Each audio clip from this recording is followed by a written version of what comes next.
Welcome to How to Solve. For today's video, I'm gonna show you how to change the Twitter app icon.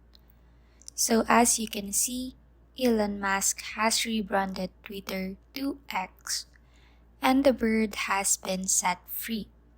But if you missed the old blue icon, I'll show you how to do it.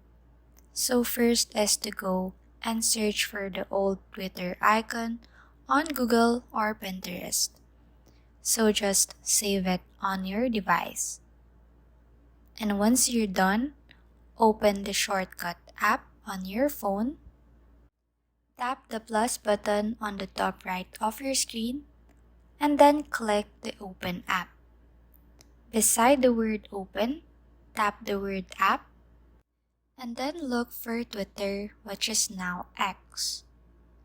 And once you're done, tap the Share button on the lower part of your screen and then choose Add to Home Screen. And here you'll be able to name this app and then change the icon. Tap on this one, choose a photo, and just upload here the old Twitter icon. So that's it, the old Twitter app icon is now on your home screen. Please like and subscribe for more content. We'll see you in the next one.